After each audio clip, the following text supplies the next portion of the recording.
get it off, okay. On behalf of the Campaign for Peace, Disarmament, and Common Security, Massachusetts Peace Action, and Code Pink, I want to welcome all of you who have joined us for today's webinar from across the United States, Europe, and elsewhere. Please excuse what will be a bit of a longish introduction. This has been a terrible week here in the United States. Powers that be and vested interest have not learned from George Floyd's murder or the murders of so many other innocent Black men and women. The same applies to the plague of gun violence and the mass shootings that have devastated communities across our country, most recently in California. As we begin today, I want to take a minute to reflect on the lives of Tyree Nichols and the Asian Americans killed in California over the last 10 days. In addition to the horrendous crimes themselves, let us project our imaginations and our empathy into the losses of their families and friends and with their suffering, and then consider Ukrainian and Russian lives lost by the tens of thousands. Let's grieve for what they will mean now and in the future for their families and societies in the days, months, and years ahead. We must all act to end the killing and build justice for all.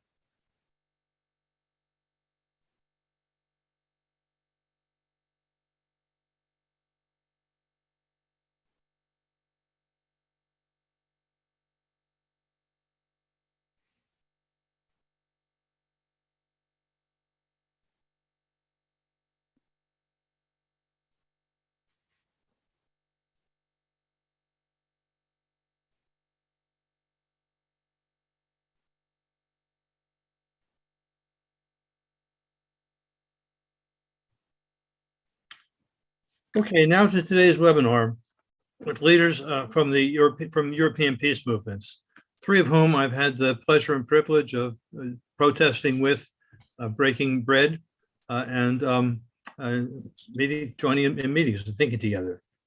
The unhappy truth is that with the Bulletin of Atomic Scientists doomsday clock now advanced to 90 seconds to midnight, the closest ever to unimaginable catastrophe, with the Ukraine war escalating as it becomes a long and increasingly dangerous war of attrition, and with military budgets mounting while essential human services and dangers of climate emergency go unmet, none of our national movements alone have the power to bring these existential threats to heel.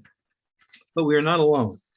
Courageous people across Europe and around the world are engaged in parallel struggles with us. We can learn from them. We can find ways to act in solidarity and to prevail together. So even as the day grows late in Germany, Britain, Italy, and Finland, we have the good fortune to learn from and to build collaborations with four wise and dedicated women and men. Before introducing them, let me thank Amar Ahmad of Massachusetts Peace Action for anchoring our Zoom technology and to say a few words about our format. We will open with short introductory talks from Angelica, Tom, Lisa, and Ulla.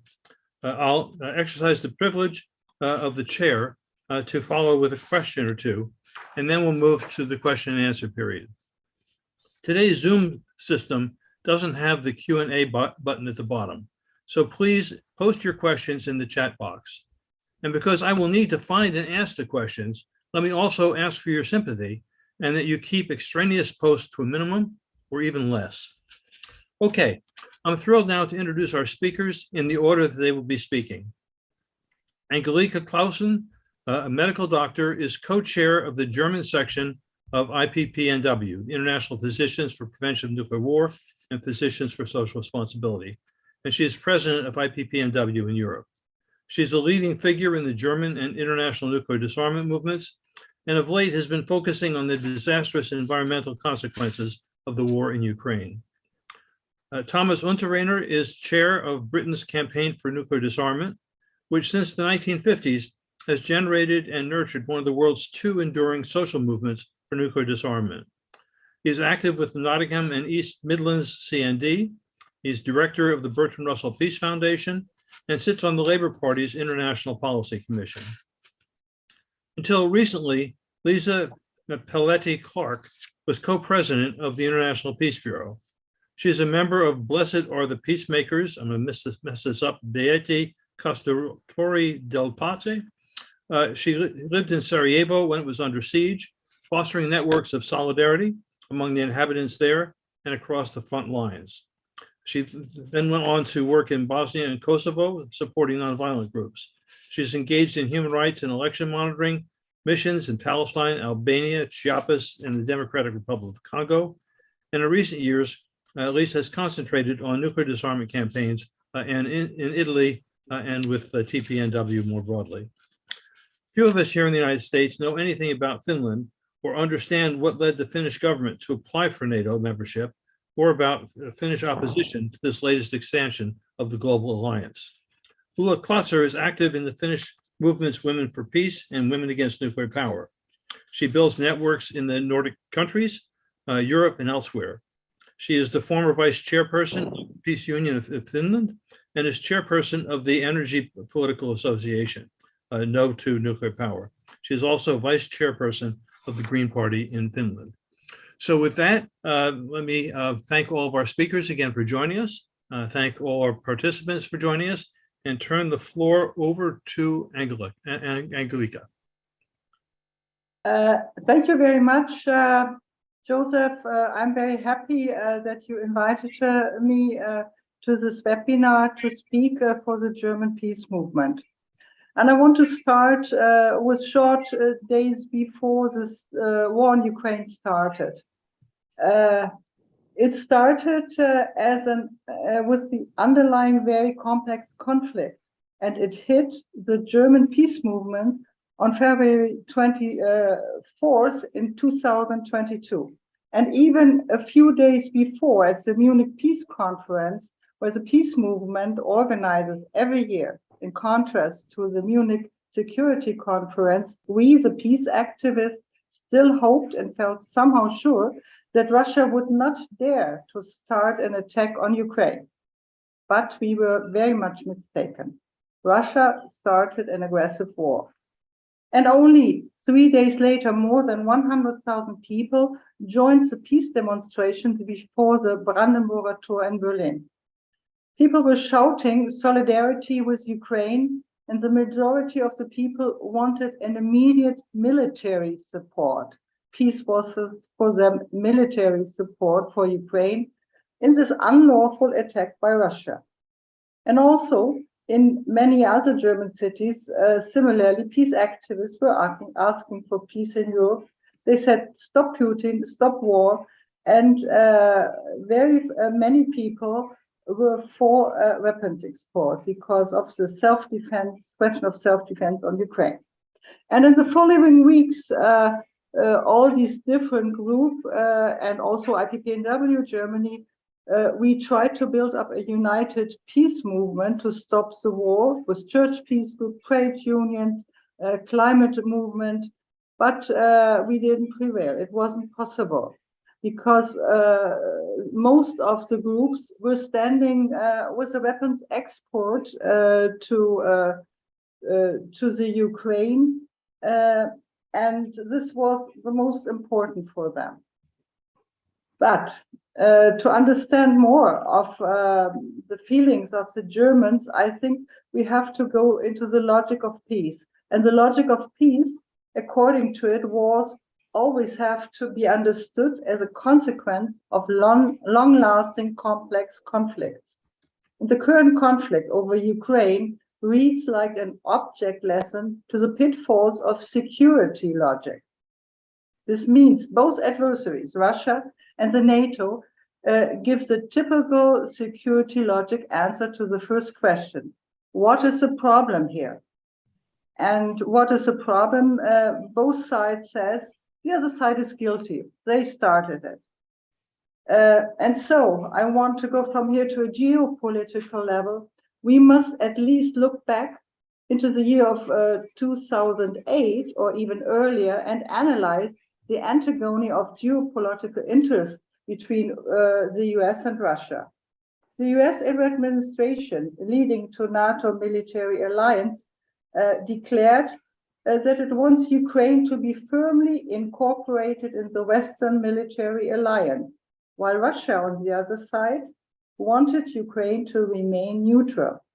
And these conflicting positions are due to Ukraine's pivotal strategic location between Asia and Europe that makes it a geopolitical asset. So, we have also conflicting interests within the NATO alliance. The German Chancellor, and I want to go back into history again, Merkel and the French President Sarkozy, at that time, in 2008, they disagreed with the wish of the United States that Ukraine should become a member of NATO. And in 2015, the Minsk agreement was launched by Germany and France, and it entered into force. But 3 states blocked the implementation: Russia, Ukraine, and behind Ukraine, the US administration. These official points of conflict between Russia, Ukraine, and NATO were on the table by mid-December 2021 at the latest. The Russian leadership at that time demanded a contractual agreement between US and NATO on a reorganization of European security with a neutral Ukraine. So we have to look back in these points, and they are still on the table now. And this leads me to the policy of neo-imperialism in Russia, which is also a fact. We must understand that Russia is the successor state of Soviet Empire, and before that of the Tsarist Empire. And the sense of loss plays a very central role for Russia after the collapse of Soviet Empire in 1991. Most Russians at that time were shocked because of that, but also because of very many different reasons I don't want to go in now. They suffer still from post-imperial trauma, well known after collapses of other imperial states. And now the goal of Russia's neo-imperial policy is to restore and to maintain at least Russian hegemony over the former Soviet sphere of influence. On the other side, Ukraine has become a sovereign state after the collapse of Soviet Union in 1991. One minute, Angela. Okay, so I explained that this also all led to the divide of the German peace movement.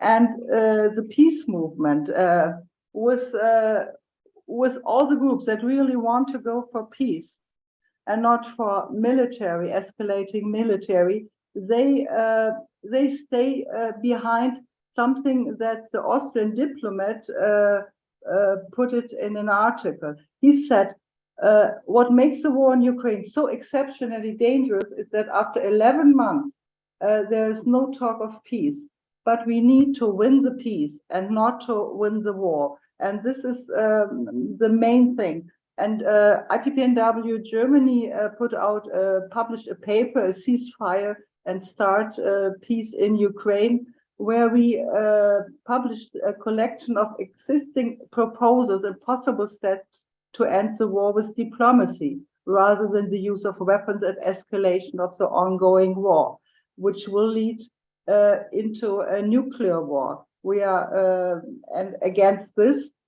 We put our slogan, no first use of nuclear weapons, at first to Russia and the United States, and then to all nuclear weapon states. And this is still our call and our policy. No forced use of nuclear weapons in this war and in all other wars, and a demilitarized zone around the nuclear power plant of Zaporizhzhia, which also poses a nuclear threat to Europe. No nuclear war in Europe. Angelique, thank you so much. I'm sorry to be cutting you off. Very helpful, and I think just very informative for people here in the United States, and we'll look to see how we can collaborate as we go forward. Again, an appeal from your chair here. I know a lot of you have a lot to share. You're sharing it in the chat, and I've got to find the questions amidst all of your posts. So please limit yourself what you post in the chat so I can keep track of the questions for our Q&A period. With that, I'm going to turn the floor over to Tom Unterrainer of CND.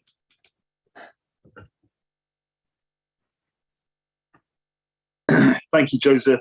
Thank you to the organizations in the US who have organized this, and thanks to all who have who have joined us. And I think that events such as this and meetings such as this, which bring people together across the Atlantic and transnationally, are incredibly important for a whole number of reasons, not least that it generates solidarity, but also that we can share ideas and have thoughts provoked.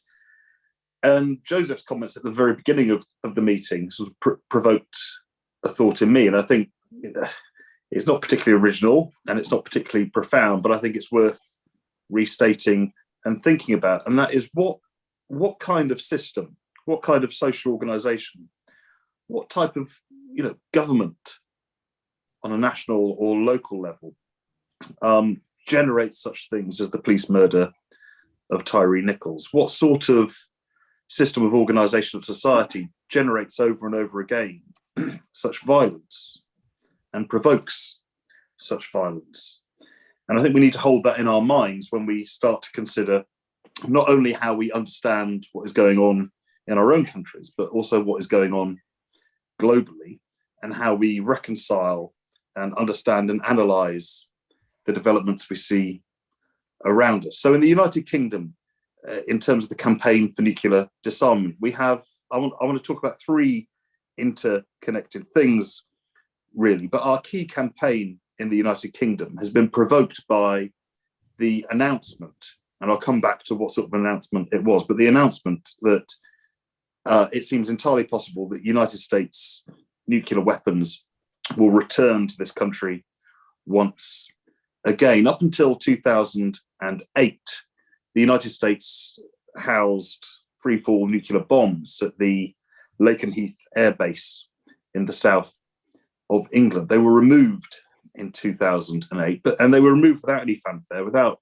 any great announcement. But we knew they were removed after analysts and experts on the issue probed the documentation and asked some pressing questions of those in power. And we were not alerted to the possibility that they may well return there again in any public fashion. It took Hans Christensen from the Federation of American Scientists to look carefully at the Department of Defense's spending proposals for the upcoming calendar year, which includes this year now. And in a footnote to the United States NATO spending commitments, it was announced that the United Kingdom was again included in a program to update and to enhance nuclear storage facilities in Europe. So in the previous DoD spending announcement, a number of countries were listed: Germany, the Netherlands, Belgium, Italy, and Turkey. In the most recent DoD budget announcement, the United Kingdom was inserted. And this is incredibly troubling for anti-nuclear activists in the United Kingdom. And it's very troubling in terms of the situation that we find ourselves in. We knew already that the new generation of F-35 nuclear-capable aircraft would be stationed at Lakenheath. We knew that training missions would be taking place there. But the prospect of the return of US nuclear bombs to the United Kingdom marks a very dangerous step in what I would characterize and what I've described as the expanding nuclear bootprint across Europe, but also on a global scale. Because the United Kingdom is not just home to a series of US air bases. It's not just a site where various US military aircraft take off and land, are stored, so on and so forth. But there are a series of bases in the United Kingdom which comprise an essential part of the United States and NATO's nuclear infrastructure, from the monitoring bases at Menwith Hill to various other installations like Fylingdales, and there are many more up and down the country. The United Kingdom is not only riddled with its own nuclear weapons system, which is wholly dependent on the United States, by the way, but is a base and is considered as a key location of the US's nuclear weapons capability. So the return, or the potential return, of US freefall nuclear bombs to the United Kingdom would be dangerous and would be unwelcome at the best of times. But it's doubly, triply, quadruply so now, when the world faces the prospect of massively increased nuclear tensions and the events unfolding in Ukraine. The campaign for nuclear disarmament, along with our friends in the anti-war and peace movements in the United Kingdom, have been raising all of these concerns, and we're consistently pushing now for the idea of a ceasefire and negotiations as an essential and as an immediate step towards reducing those nuclear tensions. We do not want the prospect of nuclear use to be on the table, and especially not in terms of the set of circumstances which find themselves colliding around the dispute and the war in Ukraine. Tom, I'm sorry, 1 minute. Okay, but we have to be honest and straightforward. These proposals and these demands are not readily accepted amongst the political establishment in the United Kingdom, but there are some signs that people are starting to consider the necessity of such a ceasefire and such negotiations. And on the 25th of February this year, CND, along with our friends in the Stop the War Coalition, will be holding a national demonstration demanding and calling for peace, demanding and calling for ceasefire and negotiations, and raising the threat of nuclear war alongside that.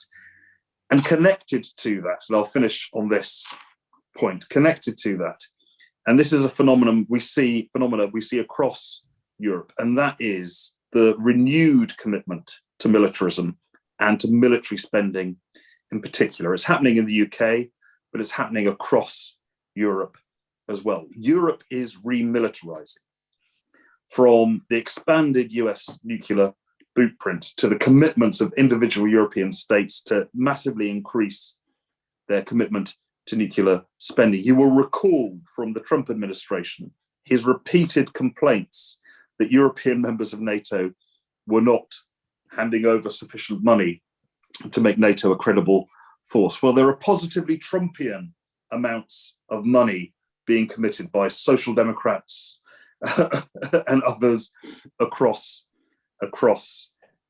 Europe. And we know the distorting impact that has. We know the destabilizing impact that such military spending has on the possibilities of sufficient social welfare and a consistently provided welfare state. And we know that such militarism and militarization will just drive the tensions even further up, will drive and exacerbate the nuclear tensions that we all face and witness now. So in terms of CND's key issues at the moment in the United Kingdom and working in collaboration with our friends across Europe, those are really the three things that we're focused on now, and they all pivot around really the very intense situation in Ukraine, the bloodshed and the murder that is going on there now, but also the prospect that is on the table of some form of nuclear confrontation. And it's something that we are focused on campaigning against. Thank you, Tom. The work of CND is just inspiring and exemplary, and you just appreciate the work that you do and those that you work with. So thank you. Now it's my turn to invite Lisa Clark to speak. I just had the pleasure of serving on the IPB board when Lisa was the co-president. So Lisa, take it away. Thank you, Joseph. Thank you very much. And I'd like to agree with Tom that this is really an interesting kind of meeting for us all. Getting in touch with each other is extremely important right now at this particular, it's always important, but right now particularly.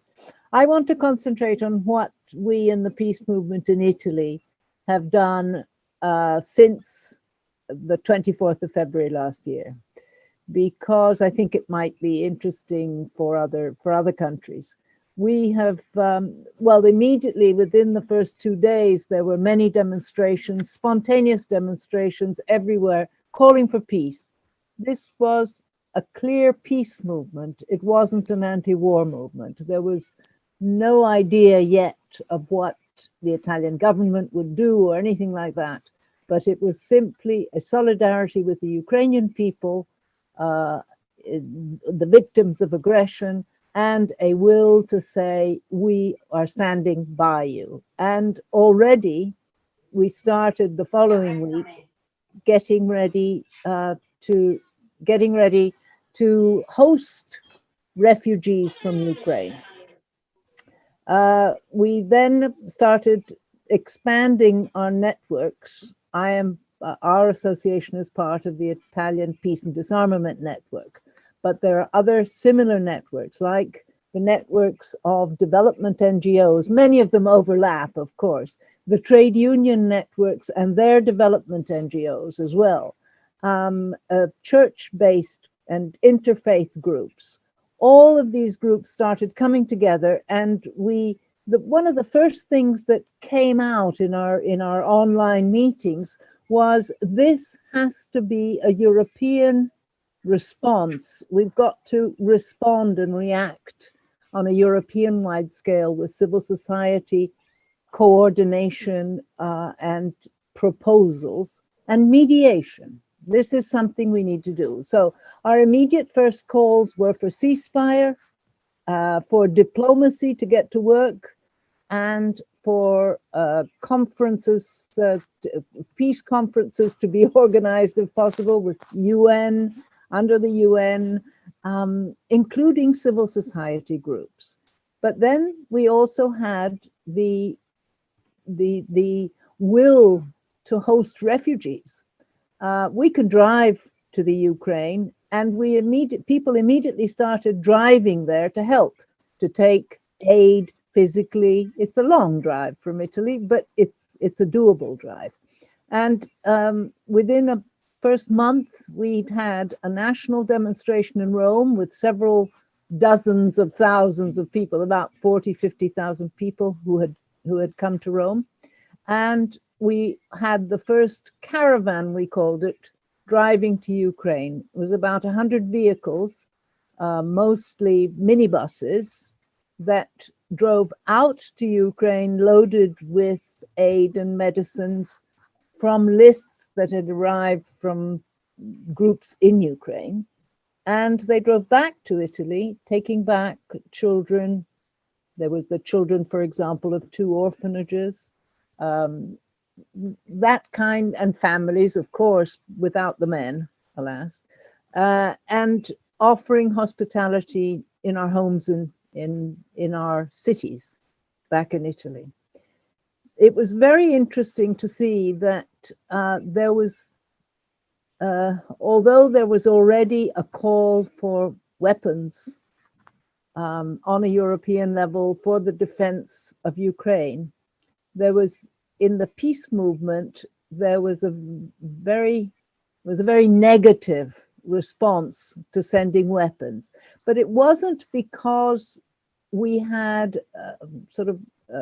a condemnation of resistance fighters in any way at all. It's just that we kept on saying, you cannot only send weapons. The increase of weapons increases the tensions, increases the escalation, but it was never a kind of, you are furthering the war. We didn't really think that at the time. We did, however, want to underscore the role of those who were resisting against the war in Ukraine. And those were the kind of groups that every time we went in with further trips of caravans of vehicles to take aid, we wanted to get in touch with those groups. One of the major parts of the movement was, of course, Catholic associations, religious organizations, faith-based groups in Italy. And the major spokesperson for our peace thinking was, of course, Pope Francis. And he, from the very beginning, he said that sending weapons was not the answer. And we tried that very, very hard, and we got a fair amount of response from members of parliament. But there was never proper discussion in Parliament about the shipment of weapons. So that was not that useful. We kept on going, and we had, as our big supporter, major supporter as a sort of an organization, were not the political parties, of course, but it was the main trade union. And they put all their strength and organizing power into the peace movement over the past few months. They've done this. And there was this rather sort of a first time in history when the major left-wing trade union, which was originally where the Communist Party and the Socialist Party played the major role, had an audience with the Pope, with 5,000 union leaders and the Pope talking about peace and labor rights. And it was really quite something for the news, hit the news in Italy. Lisa, I'm sorry, but you've got a minute. Thank you. On the 5th of November, we had a further demonstration and 100,000 people came. At that point, lots of politicians decided to endorse the demonstration because they saw that it really was representative of what the people felt. We kept all the politicians off the stage, and only NGOs and associations spoke at that meeting. The conclusions were given by the trade union leader. And we feel that our work is now still ongoing, but we founded this Europe for Peace network. So the demonstrations that Tom was talking about on the 25th of February in London, there is part of this network, and we're going to have it over that weekend in Italy, but there's also Germany and Belgium and several other places in Europe. So we're building up the civil society network to build a positive peace. Thanks. Lisa, thank you so much. And, there'll be demonstrations here in February as well.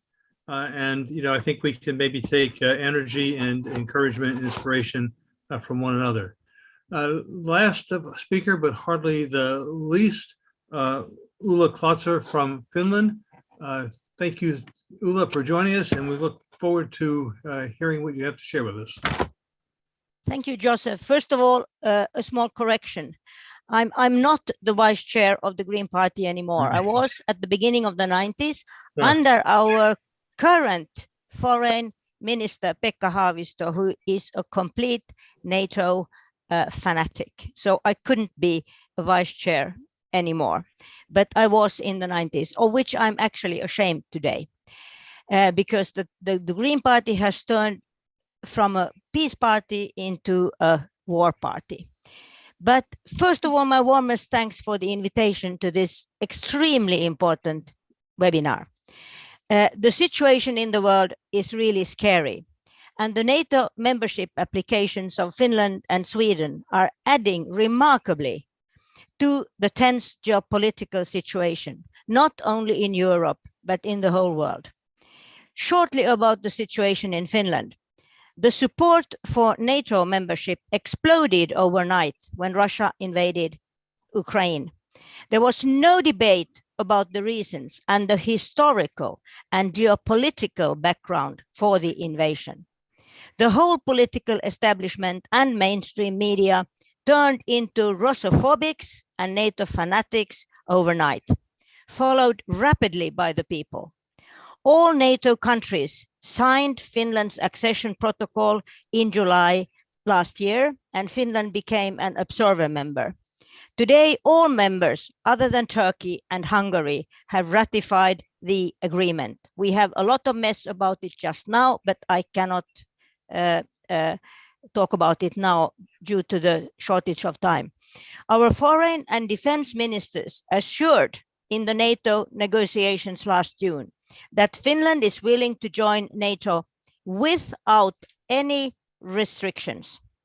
Our Prime Minister stated on television last October that she considers it very important not to present any preconditions or limit the room for maneuvering when it comes to permanent bases or nuclear weapons. Nuclear weapons. Our president stated in November that Finland has no intentions to place nuclear weapons on its territory. Finland, I stress, we have no nuclear weapons. But he also said that a nuclear debate has flamed up in Finland and that is a dangerous development. According to him, Finland shall not participate in the debate on NATO's nuclear weapons until we are members. My question is, isn't that too late?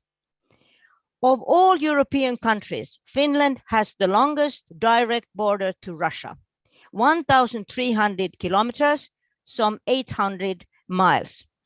This will be the new NATO eastern frontier.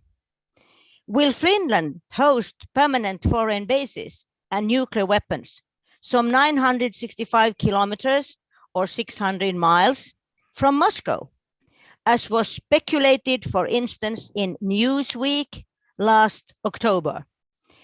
In the British Daily Mail Online, May last year, Vladimir Putin said, Finland makes a mistake joining NATO, and the deputy chairman of the Russian Duma Defense Committee boasted that Finland would be wiped out in seconds. And he said that about Britain too, by the way. So what can the peace movements do? The Finnish peace movement is outstandingly weak. Most of the peace movements get state support, and they are in the hands of being nice, of course, to not being saying to bad things.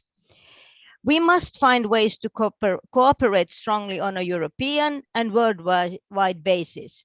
We must work for nuclear disarmament, of course, and the treaty to prohibit nuclear weapons. But as a first priority in this situation, we should work for new treaties and agreements limiting the nuclear threats. Then shortly about the European Union with 27 member states and currently 21 states in common with NATO. So it's about the same thing. I do not have here time to comment on how the Russia sanctions hit the European and above all the German industry. And I have no time to comment the mysterious Nord Stream sabotage. But in Europe, there is a slight awakening in regard to the US full spectrum dominance ambitions, hindering a more fair, balanced, and multipolar world order. I could mention many sources, but one sign of this is the French-German declaration signed in January, emphasizing the necessity to form a genuine European sovereignty. Could that be a sign of hope for a more multipolar world order, or will we get another superpower? Finally, about Ukraine.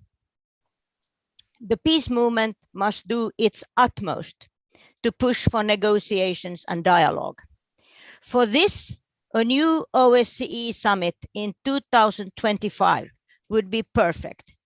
That is the year of the 50th anniversary of the Helsinki summit and the final act for a European security order in 1975. I sincerely wish that we could push for that together. And I want to end by the Lord Hastings Ismay, first Secretary General of NATO. In his earlier career, he said that NATO had to keep the Soviet Union out, the Americans in, and the Germans down. And I fear that this Germans down is what is going on right now. And that is something we could have another seminar on, because that is really a really, really big issue. Thank you. Thank you, Ulla. And, clearly with the war, the U.S. has consolidated its power in Europe and in Germany. Just a couple things to say before turning to the Q&A. First of all, there was a inquiry from a Ukrainian participant asking if there are other Ukrainians who will be on or speaking. Simply to say, in the past, we've done other webinars with particularly a speaker from the Ukrainian pacifist movement. But if there are others on the call now from Ukraine, please don't hesitate to ask questions. One of the things I just want to say well, maybe I'll put this as a question.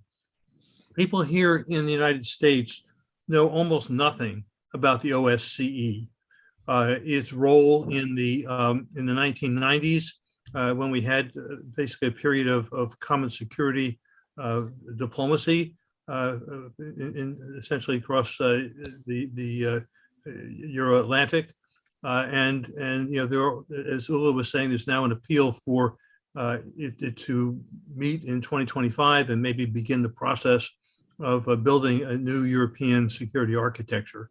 I wonder if each of the speakers might say a word or two about how you see the importance of the OSCE. I see Lisa with her hand up first. Yes, I didn't get round to mentioning what the platform of our peace movement on Ukraine was. The platform was, of course, ceasefire and called for negotiations to reconstruct a common security architecture for Europe. Mention was made of Helsinki 2 in 2025, and also to insist on Italy ratifying the TPNW. So this was the overall platform of our peace movement, Peace for Ukraine, which we have now called Europe for Peace because it's become Europe-wide. It causes some problems with some Eastern European groups have difficulty in joining the Europe for Peace platform because of the call for immediate ceasefire. But other than that, the common security and the nuclear disarmament are agreed upon by all. And Ulla? Yeah, the OSCE, even if it sounds very European, the US is also part of it. So it would be really also with the US participation, not to close US out because it has a very strategic role. But as a comment, I would like to say that in spring 2021, our president, Sauli Niinistö, strongly pushed for a new OSCE meeting in 2025. And he said he had got the support from Moscow, from Washington, from Beijing, and from Berlin. And we were very inspired by that, Women for Peace, our small movement. So we collected that spring 140 organizations supporting such a meeting in Helsinki or anywhere else. In 2025, that was mostly Baltic area organizations at that time, but also some European ones. Then when we got the vibrations about what is going on, we collected once again new signatures as a support for this. And that was also some 140 organizations, but that time we also had a lot of big organizations like Beyond Nuclear and so on. We never got an answer for our letters, never. We sent the letters to all authorities in Finland. We sent it to all OSCE member state foreign ministers. We sent it to the the president and to the foreign minister of the US and to Putin and everywhere. And we visited Pekka Haavisto, the Green foreign minister, last spring, also with a person from Germany, to push it again.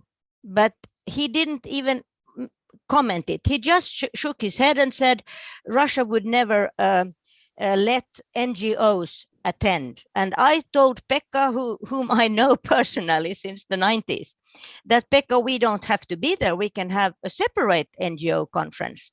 And that he didn't even comment.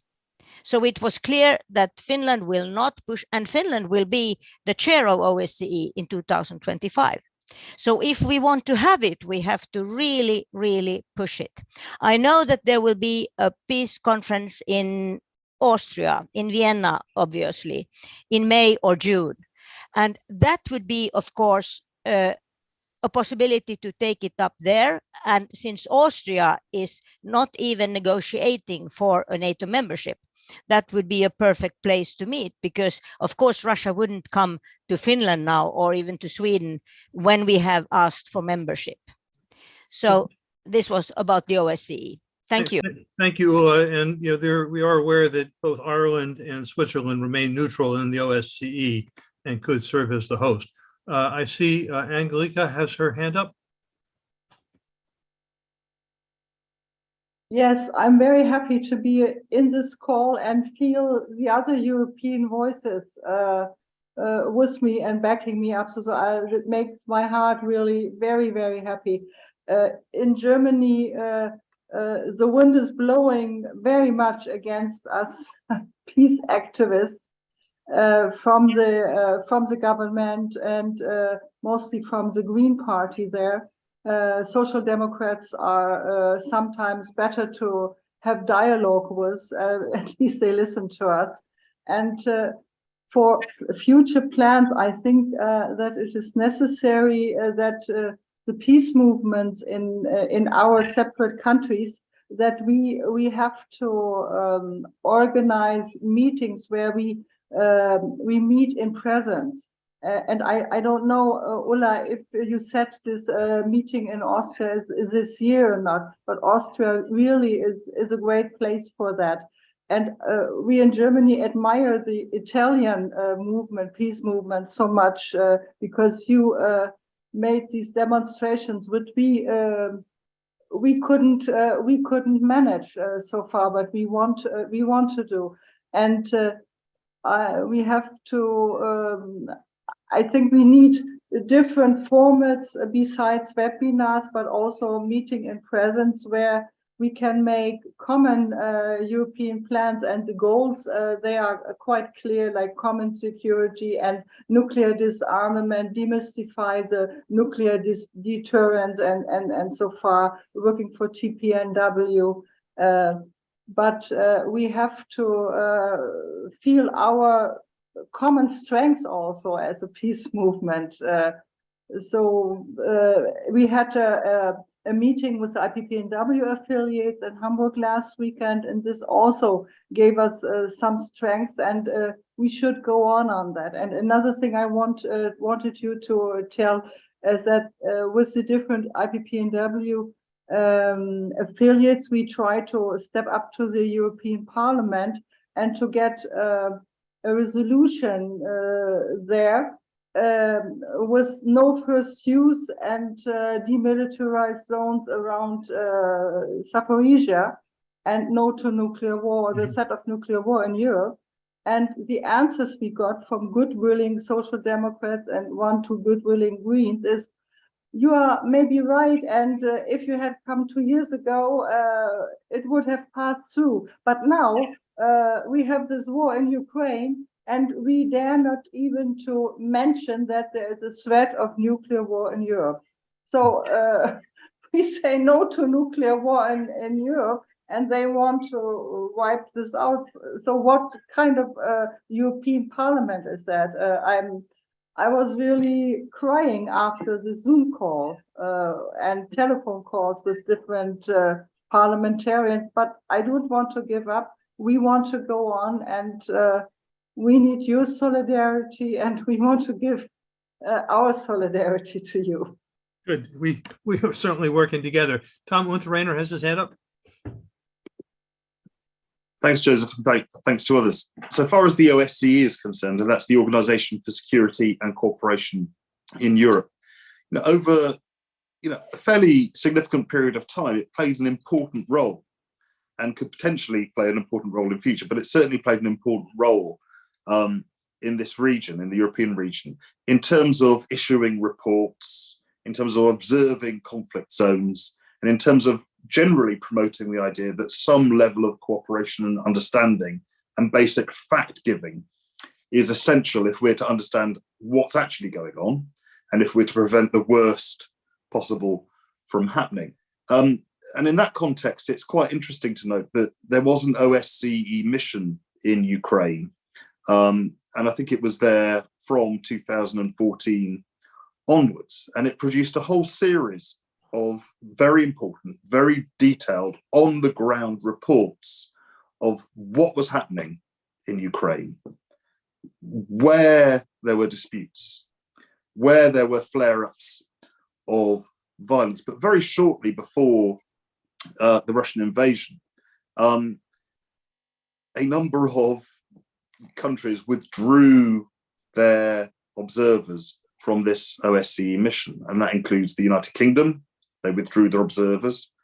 The United States withdrew observers, and if memory serves, I think Denmark and Canada also withdrew their observation missions. And I won't speculate as to why, but if you look at the very last report that the OSCE published, and it's still available online, I downloaded them all and saved all the PDFs because in the expectation that they might disappear, but they're still online. They paint a very clear picture, actually, of what was happening in Ukraine at that particular time. And with the absence of that mission, and with the absence of independent observers on the ground, it's quite difficult to know what is actually going on in Ukraine and in other places where the OSCE might be active, because it's just refracted through, all the messages are refracted through either bots on Twitter, state-sanctioned and non-independent media sources, or the established media sources which rely on briefing from government. So the role of the OSCE in trying to promote not just peace, but actually clarity about what was going on was indispensable. And let's hope it can be promoted and resurrected in some form in the near future. And that will be an essential part of developing the idea of common security, which is the very simple and straightforward and blatantly, simple idea that you cannot guarantee one country's security at the expense of another country or another group of countries. But that whole proposal, that whole very simple basic idea, which is promoted by common security frameworks, which is promoted by the Chinese government, for instance, and others, is so alien to the political and international mindsets of countries like the United Kingdom, the United States, and other NATO member states, that it really is a big problem for us to promote this at the state level. And therefore, I think there do need to be civil society initiatives, peace campaign-led initiatives, just to simply explain that you cannot even begin to conceive of security, let alone peace or anything else, while you have the largest assembly of destructive power ever created in the history of humanity in one bloc, directed against another bloc, because that way leads to existential threats. And that is what we're dealing with at the moment. So really, it's a challenge for the peace movements across Europe and across the Atlantic and more widely to get to grips with this idea. And it really is an essential thing for us to promote. Thank you. So we've got a number of questions I've been mining, and I'll be asking them here in a second.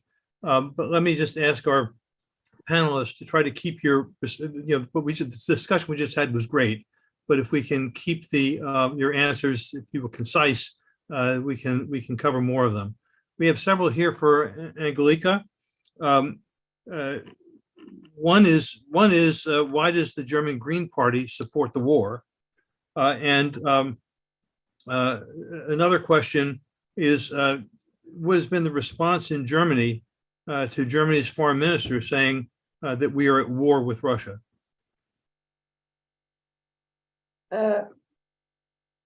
Yes, the Green Party in Germany.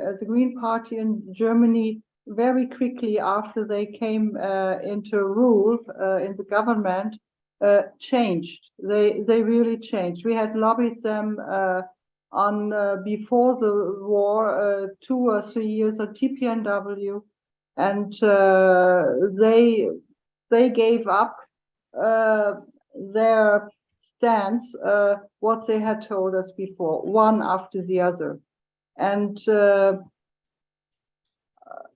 I really don't know why they do it, but it is similar on their climate. It's not so as bad, but it's also similar on their climate stances. They agreed to subjugate to RWE in Lützerath, and we just think as peace movement and climate movement, we have to lobby everybody, and we have to fight for every small goal and big goals.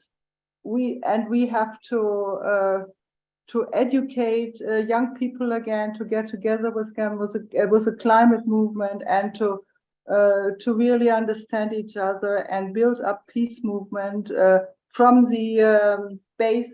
When you say the base, up again. So, Angelica, let me just follow up here. If you could tell us what the response in Germany has been to the foreign minister's statement that Germany's at war with Russia, and then we just had the French-German statement calling for the greater independence from the United States. How are people interpreting these? People in Germany are quite divided, and in the beginning of the war, a big majority was for weapon exports and to stand with Ukraine only. And now it is divided half and half. And in the talk shows, we are sometimes invited, but I sit there alone, or other peace activists sit there alone, and you have 3-4 people who are against you there. This is and in the newspapers it is similar, but we are fighting to get our stances, our shouts through. And the about the German-French paper, I don't know what the official name of this declaration is. I'm myself divided. On one hand, we have the experience with France in the military sector, that France is much more military than Germany. France has nuclear weapons. France has a big nuclear sector. France and Germany wanted to make a system FCAS, and they don't have enough money for that, and they are quarreling. So France wants that Germany and also German right politicians want that the weapons export limitations shall go away. So this is the reality we live in, and these nice declarations are nice, and there even Macron wants to share his nuclear weapons with Germany, and that we give some money to that. And some Christian Democrats and Free Democrats say, wonderful, let's do it. And some people, even in think tanks, say, oh, Germany now has to think about its own nuclear weapons. So these voices are small yet, but we have to be careful. But on the other hand, I see that Germany and France must somehow work together, and we need to work together in a peaceful way. And well, Okay. Thank you. I see Ulla has her hand up, and then I have a question for Lisa. Is actually, first of all, there was this fuss about Barbeck, the Green foreign minister at the G7, when she more or less accused Olaf Scholz for being Chinese friendly, when he went during that same meeting to China to call for cooperation. So it would be nice to hear a comment about that, because I think it's quite outstanding that a foreign minister attacks the chancellor in that way. And I think it's clever of Scholz as a social democrat to build also other relations than the US, who is trying to steal the German industry, to be frank. And then, of course, I would like to say there are progressive forces, because there was a very, very good interview, and those who want to have it, send me a mail. I will send the translation to you in the Emma blog from Erich Wadd, who was the advisor of Angela Merkel, who talks about the synchronization and of the media, and that goes not only for Germany, it goes for the whole of Europe. And he's really angry because the press and the media and the politicians do not listen to the military, who has information about what is going on, for instance, in the intelligence service. And he says, we are never asked to take part in the dialogue, or we are not asked for advice. So there are other voices, and somehow we should reach out to them and spread the message. And I have translated it into English, so if somebody is interested, it's a very interesting interview. But to the Greens, I mean, as in Germany, the Finnish Greens have turned, as I said, mutated into a war party. So I think it has to do with some kind of power hormone. They want to get into the government. When I was the vice chair, the only thing they talked about was getting into the government. And what happened when they got into the government, they forgot all their green values and their peace values. Thank you. Thank you. It is a shame, because I remember the origins of the Green Party, right? On the subject of other voices here, there's a question actually from a Japanese participant asking if you support the Schiller Institute's appeal for support for the Vatican's offer to support negotiations without preconditions. If you could just say a little bit more about the energy around what the Pope has been doing and calling for. Yes, well, the Schiller Institute, I'm not quite sure I know exactly what it is, unless it's something to do with Lyndon LaRouche or something. In which case I would, It is. I would be a little bit careful. I would be more than a little bit careful. Okay. Whereas the Pope's position, I must say that the IPB, while I was still co-president, I think Reiner collected a lot of peace proposals that had been drafted in various parts of the world for Ukraine. And the one that was most convincing to me, certainly, was the Vatican's. And I think you can still find it on the IPB website as materials for thought. I think it's, if you find the Christmas truce appeal, which is very much on the front page still of the IPB website, it also has a series of these peace proposals. The Vatican, well, the Pope himself has been really, really outstanding. He has gone totally against the grain because in Italy too, just like Ulla and Angelica have said, there has been a sort of militarization of public opinion and of the media.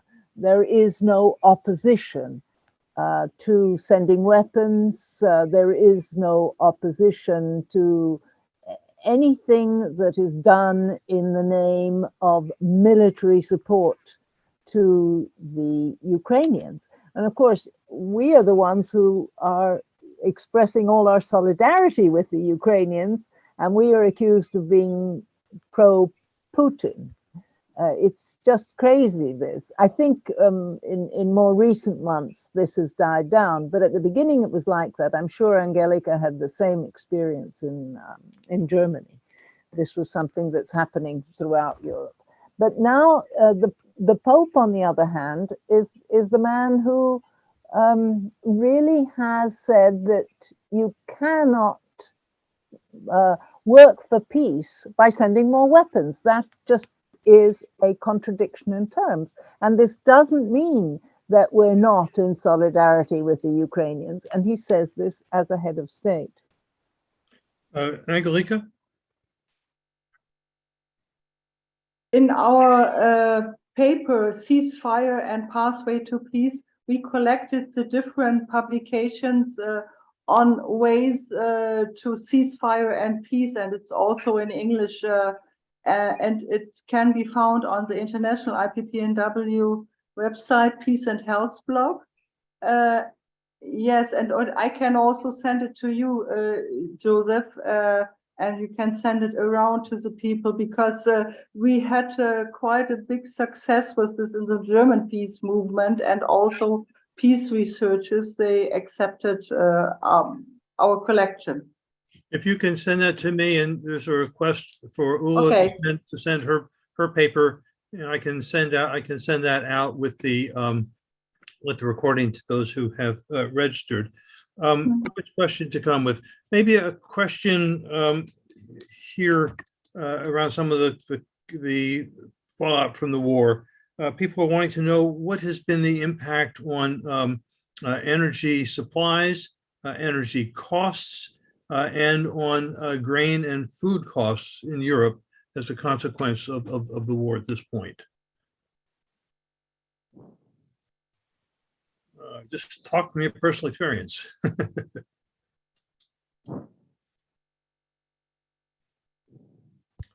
Nobody wants to answer. Well, I can say a few things from the British perspective. Right. So across the board, prices for basic commodities, food, energy, heating, electricity are going through the roof in the United Kingdom. But it's quite difficult for us to work out exactly what the source of those increases are, because we're in a particular set of circumstances in the aftermath of Britain's exit from the European Union and the barriers to trade and so on and so forth that were put in place there, and also some of the peculiarities of the particular way in which energy supplies in this country are maximised to the benefit of private companies, for instance, rather than publicly owned companies. So there is certainly some profiteering going on in the United Kingdom, and the situation in Ukraine is used as justification, really, for super profits. That's some of what's going on in the United Kingdom. But of course, it has an impact. Of course, it has an impact. But I just want to think through kind of, particularly the food question with relation to Ukraine, because yes, a significant amount of the grain grown in Ukraine was exported to parts of the world which desperately need it, which have been encouraged to grow crops and to grow various other plant materials, not for human consumption, but for export then elsewhere in the world. I'm thinking of parts of Africa and parts of what we would have once called the developing world. But at the same time, Europe itself, and the United States indeed, massively overproduces food and lets a lot of it rot. Stockpiles it and lets a lot of it rot, does not let it onto the generalized food market. And this was true in the 1960s, it was true in the 1970s, and it's true now. So I think when we're dealing with the particular impact of food price increase, we need to look at the whole picture. And we can't simply blame Russia's invasion of Ukraine for increased food prices. And I think the reality is also in Europe that Europe in general is still continuing to buy large amounts of energy supplies, oil and gas from Russia. That flow has not stopped. And where it has been diverted, then it's being readily bought by other parts of the world who are in desperate need for it. And I think, therefore, in terms of the question about who is to blame for increasing prices, I think we need to look quite closely at the profiteers at home, as well as what's happening on a global scale. We have a comment here just saying that the energy prices in Czechoslovakia or the Czech Republic have tripled. Angelica, and then we'll move on to the next question. Yes, energy prices have, I don't know if they've tripled or four times. It changes the government. They went up so high that the government had to make plans to give poor people money to afford these high prices, and also the European Union tried to make a general stop on some inflation development. Germany has cut off the oil and the gas from, I think, from Russia. But in general, for instance, uranium was not. There's no sanction on uranium. Uranium is going to the US for your nuclear power plants, and uranium is going to the Eastern European countries for the nuclear power plants. And there's a very close partnership between the French uranium and atomic industry and Rosatom, and this is usually not talked about at all and not discussed at all. And also no sanctions so far, and Hungary is very much against the sanctions on all of it. Just quickly to illustrate my point, and then I'll shut up for a minute. So, for instance, energy companies in the UK have reported a £170 billion, that's a $199 billion excess profit. So this is, and that was last year. So that's a profit in excess of what they were previously making in the midst of a war in which energy has played, a significant role in terms of how it's perceived and how it's been reported to the public. People are making, this is war profiteering, right? This is war profiteering, and it's ordinary people like me whose energy bill has doubled who are paying for it. Meanwhile, these people are making $199 billion excess profits above and beyond what they previously made. Tom, that shouldn't surprise us. Excuse me for butting in. That shouldn't surprise us. They did the same in the pandemic. Pharmaceutical companies, big companies. That is what is so scandalous about our world. It's happening here as well. Here's a question for each of you, if you can kind of reflect what your movements think in this regard. Is it possible to negotiate peace with Putin? Peace has to be negotiated with anyone who is fighting and everyone who is fighting. I can't remember who said this just recently, and I heard it just recently again. All the time during the Vietnam War, there was peace talks going on in Paris. It took a long time for them to get to signing the at the bottom of the page, but they kept on talking. And there is absolutely ridiculous to say that you can't talk to Putin, and that is something that leave that to the media as a statement, but not to the politicians and to our governments. They know that that's not true. They're just lazy about getting round to it because they're helping their friends profiteer a bit more. Ulla, and then Angelica. Yeah, I would say that as long as you don't take the situation of Russia into consideration, and now I run the risk of being called a Kremlin messenger, as I am already in Finland and Sweden, but they have had quite reasonable arguments for NATO not going further, for Ukraine staying neutral, not becoming NATO member.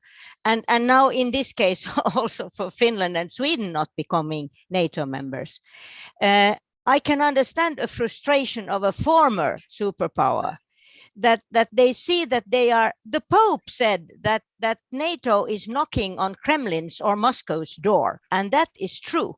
And if you see the strategic position, I would have liked to show the Baltic Sea map.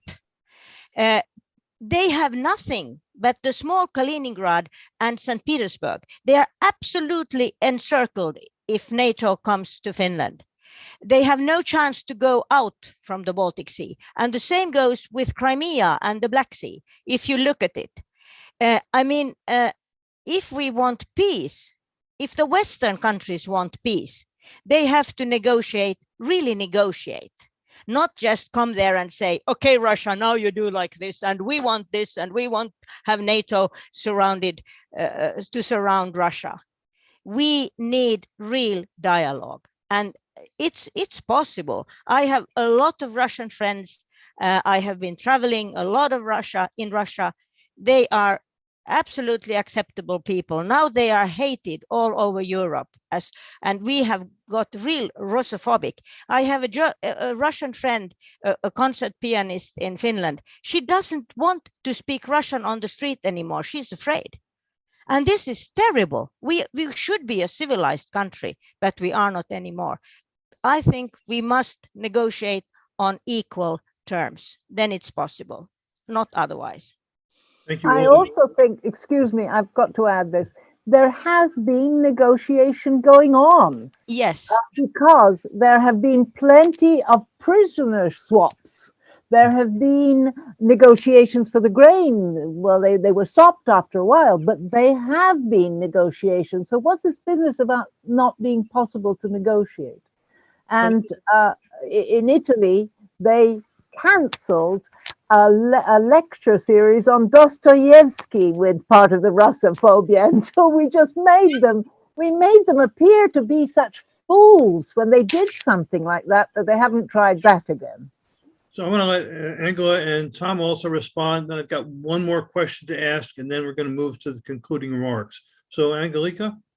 I think that Russia and Putin have security interests, like the West has security interests and NATO has security interests.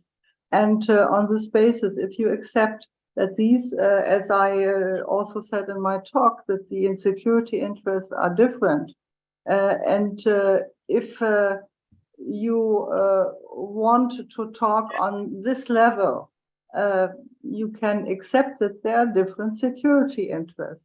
And that's the thing in what happens in negotiations all the time. You do not start with the same interest. We are not starting talking with our best friends or so, but with an opponent. And in every peace, in every talk that want peace and negotiations and peace in the end, one has to do this. This is really a normal thing. And if people now, I think the US must start. The US must start, and on the other hand, China has to say somehow to the Putin administration, you must start negotiations. We will not, in this way, with all these nuclear threats, we don't want to stay behind with you anymore.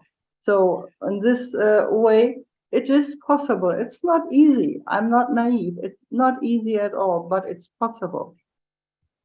Tom? I don't want to sound flippant, but I will risk doing so. But imagine this conversation taking place in Russia amongst civil society organizations who are under a number of difficulties at the moment, to put it mildly. Might they be asking, is it possible to negotiate with the United States or with other NATO member states? And I think that's a serious proposition we have to consider, not only because of the record of the NATO states with respect to Russia in the recent past, including immediately prior to Russia's invasion of Ukraine, but actually the behavior of governments like the British government, which have, and particularly under the Boris Johnson premiership, which actively intervened to put a halt to attempts at negotiation. And this is a serious question that we need to ponder. And the framing of the whole question, is it possible to negotiate with Putin, is telling, isn't it? It's telling when we have governments such as the British government and its record in terms of international and foreign relations, where it's proven to be a consistent rule breaker, a consistent breaker of international rules, a state which consistently ignores the same rules that it claims to uphold. So I think we need a slightly different approach to that whole question, rather than just asking what might or might not Russia do. Actually, there's a responsibility for us as peace movements and peace organizations in the West to make sure that our own governments are capable and ready of having those negotiations, because I don't think they are at the moment. Well, I'm going to ask you to keep it short because I want to get this other question in. It was just that I wanted to say the US and the UK must be, because UK has put a lot of stones in the machinery. So thank you. I'll only add here that I've been privileged to be part of a track 2 process with Russians, Europeans, and Americans, quite senior levels. And there is at least a dialogue and a feeling trying to feel their way forward, at least among some of these people. And with Lisa and the International Peace Bureau, we've been working with Russian dissidents who are very, very courageous at the moment in opposing the war.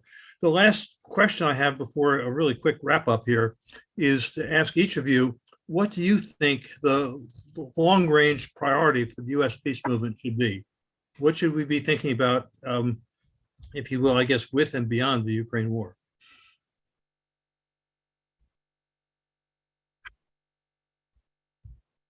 That's difficult, Joseph. Well, it's a question that came. So Could you please repeat the question? But the question is, what should the long-term priority for the US peace movement be? Let me try. To not concentrate solely on the role of the USA, but learn a little bit more about the roles that other countries can play. Mm-hmm. Anyone else want to jump in? Angelica. Start in a more connected way to disarm with nuclear weapons and go on no first use. Ulla? I also say to push for the TPNW, but I know it's almost impossible, but impossibility should be fought somehow. But then I would say I'm so thankful for the cooperation we have now started here and has been going on, of course, for years, but we need it even more. The US peace movement should be a part of the European peace movement. We have common interests and we have common enemies, which means NATO and the political establishment. Thank you. Tom? Yeah, I'm going to shamelessly use this opportunity to plug my not necessarily a longer term proposal, but a short term proposal. Of course, longer term in terms of the Anglosphere, and in particular, the existence of the Mutual Defence Agreement and the series of treaties and agreements which intimately connect what happens militarily in the UK and therefore in the rest of Europe to the priorities of the American government. Quite apart from that, there are a number of very important initiatives which I think are taking place in the United Kingdom around Lakenheath, but also around the other US bases in the United Kingdom, which is sort of like the stepping stone into the rest of Europe. And CND is returning to the Lakenheath Air Base to protest the return of US nuclear bombs on the 20th of May. I think it would be brilliant if we could have some solidarity demonstrations across the US or in certain places on that date. We could exchange messages, we could exchange solidarity, and hopefully there'll be similar protests elsewhere in Europe. But really, I think more and more and more it's clear in terms of what's happening in the here and now about the intimate connections between the priorities, the equipment, and the US's expanding nuclear blueprint in Europe. And we really need coordinated action to address that across the Atlantic and across the Channel. Thank you. Let me just add here that the U.S. the Biden administration's national strategy statement talks about the need in the short term to contain Russia, but in the longer term sees China as the peer competitor, which is threatening the international order that the U.S. led the creation of and imposes. And massive military buildup is going on in the Asia Pacific. You have almost constant provocative actions on all sides. And just to underline the need for us also to be collaborating with Asian and Pacific movements as well. And to say that my organization and others I work with are also focused there. I look forward to doing a webinar to bring the Asian peace movements to greater visibility here in the United States. And so I just wanted to say that as we move. So let me ask each of you to maybe give a moment's reflection, last words addressed principally to the U.S. peace movement, but if you wish also to one another. And don't be shy.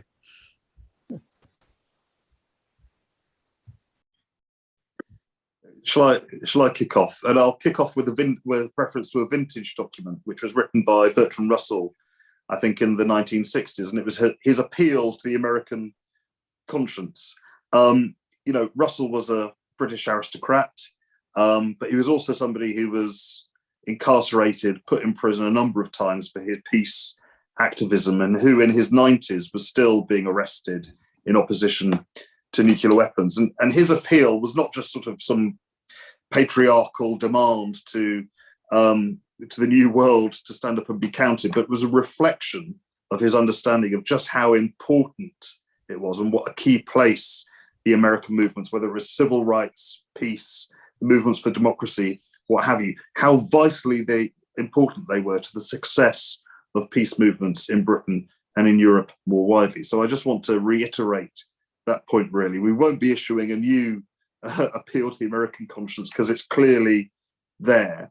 But I would just say that all of our solidarity and all of our support for your efforts, and let's ensure that everything that we do is done in coordination, that we build this understanding that's been established now, and that we work in a coordinated fashion, a more coordinated fashion in our activities, not just in our exchange of ideas from this point onwards. Because without that connection and without your role, then I would suggest that the European peace movements will not be successful. Yes, I'd like to add my voice to Tom's there.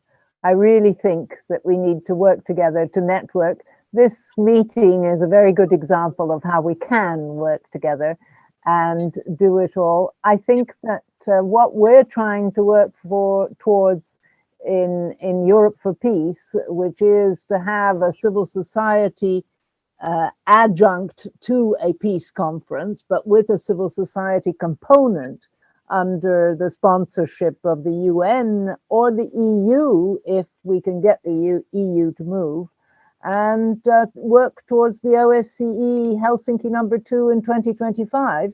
And of course, the United States is, and Canada is also part of the OSCE.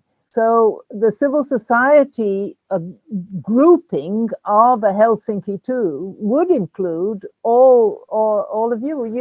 Most of you didn't even know what the OSCE was because it sounds so European only, but it isn't only European. It is for keeping peace in Europe, and everyone is needed in that. Ulla?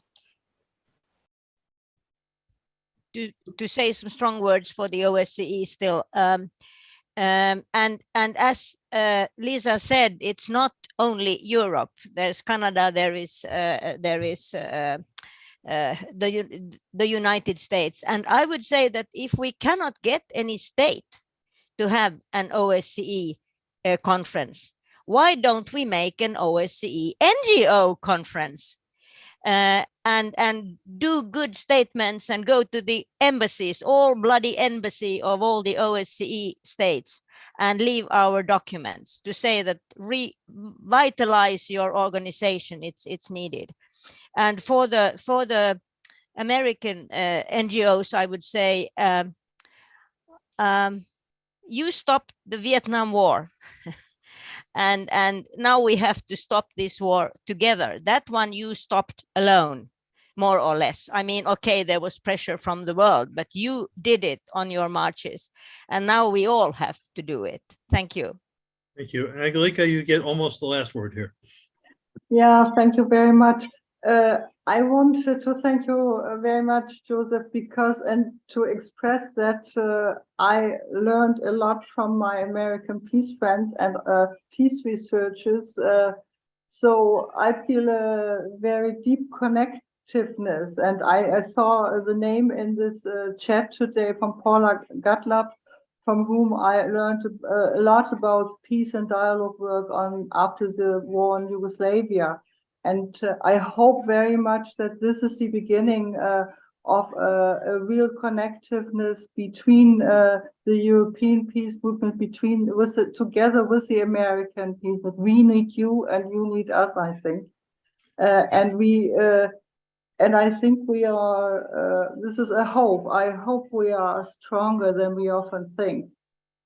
And we should work for an OSCE conference in 2025. IPPNW also signatured this appeal, and we should try to find a state at least, or the Pope, but really an outer authority for such a bigger peace conference and work for it. Well, thank you. Thank you to all of our speakers. I want to comment. Okay, last comment. Let's keep it in the Vatican. So thank you. So I want to again thank our speakers, to say I think at least for the U.S. peace movement, this has been a unique, really important session. One I would say that reflects a lot of, common sense, but also a lot of commitment and information. I want to thank again Amar Assad for sharing this, Massachusetts Peace Action for hosting this technologically. There's been cooperation between U.S. and European peace movements for quite some time. But as we face not only the extended, devastating, and potentially nuclear Ukraine war, and the proliferation of nuclear weapons, the growing nuclear danger, I think the imperative for us to work together is all the greater. I want to thank each of you. I have the greatest respect for each of our speakers. We will be recording, we have recorded, we will be sharing and posting this recording. And I would encourage people who've been on this call, in this meeting, to share the link with your friends, with your organizations, to kind of help us build together. I also want to just apologize, we couldn't get to all the questions, and I think that just underlines the need for us to do more of this work together. So thank you very much. Be healthy and persevere, friends.